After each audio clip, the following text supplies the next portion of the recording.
Hello, good morning everyone. Manang Lids ulit here for another video. Ayan. Gusto ko lang pong ipakita yung yung kung nasaan ako ngayon.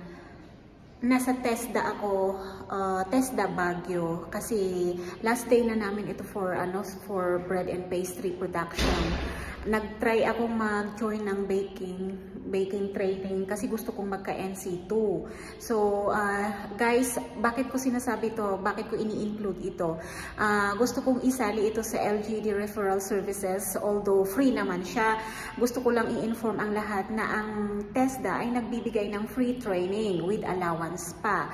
Although, hindi ko pa nakukuha yung allowance ko, hindi ko alam kung totoo, pero yan ang orientation nila sa amin. So, kung malapit kayo or kung taga saan kayo, hanapin nyo ang TESDA office dyan, mag-inquire kayo kung anong skills or anong training ang available para yun ang mai-enroll ninyo.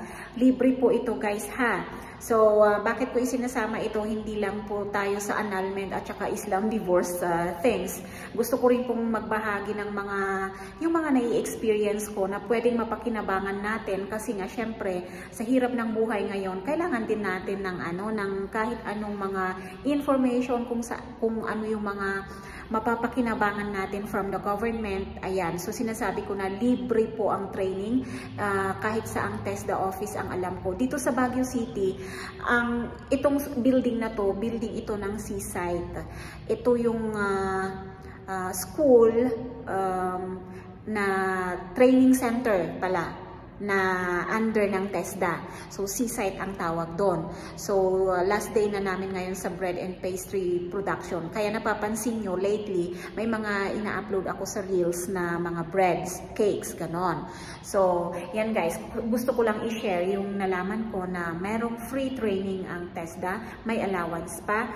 Ngayon, kung ikaw ay isang nanay or fresh graduate na kailangan mong i-certify yung skills mo, hindi naman kinakailangan na hindi naman ito kinakailangan na tag nito, walang alam or expert, whatever. Kasi yung class namin mix, merong beginner, merong kagaya ko na hindi naman sorry po, hindi naman zero knowledge sa baking, pero meron din yung mga advanced. Yun. Pero nandito kaming lahat sa iba-ibang reason. Ako may ibang reason ako to acquire more knowledge. Kasi nga hindi naman tayo expert na mag-bake. Meron din yung mga nagbe-bake na talaga, they are here also to certify their skills.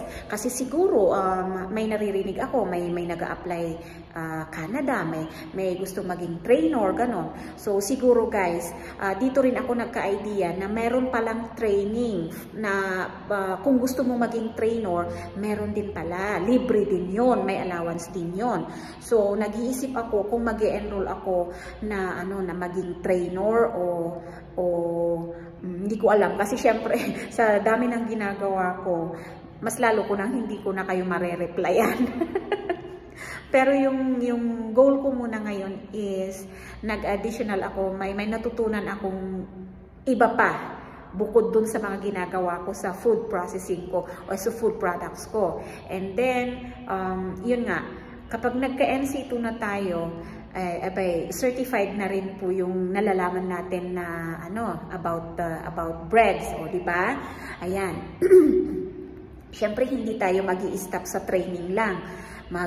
Maggawa-gawa din tayo sa bahay para mas lalo tayong makabisado yung natutunan natin dito sa training center, ganun.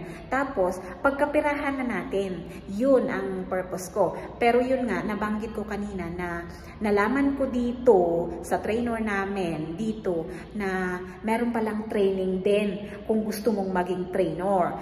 Syempre, limitado man yung knowledge natin sa bread production, pero meron naman tayong knowledge sa ibang foods, di ba? So, siguro pwede yun. Pwede rin natin i-consider yung opportunity na yun basta magkaroon tayo ng time. So yun guys ang gusto kong i-share sa inyong lahat, yung information, information na tutunan ko sa dito sa sa pagjo-join ko ng bread and pastry training dito sa TESDA Baguio. Pwede nyo ring i-try dyan sa kung taga saan man kayo. Free, inuulit ko, free training ng TESDA. May allowance pa kayo, so hindi nyo problema yung pamasahin nyo. Pero hindi nyo makukuha agad yung allowance nyo ha. Abunuhan nyo muna yung pamasahin nyo guys. Makukuha din ninyo yun kapag tinapos nyo yung training. Ganun. Pero higit sa lahat, i-try natin yung best natin para makapasa sa NC2. Okay guys, thank you so much.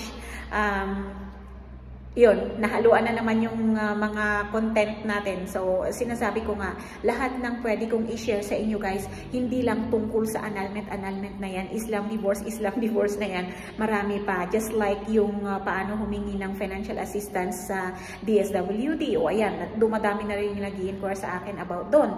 And libre naman yun. Replyan ko naman kayo basta may time. So, again, thank you so much. And please, subscribe po sa mga hindi pa nakaka-subscribe dyan. Give me naman po thumbs up and share my videos also kung may natutunan po kayo. Bye-bye and mag-ingat.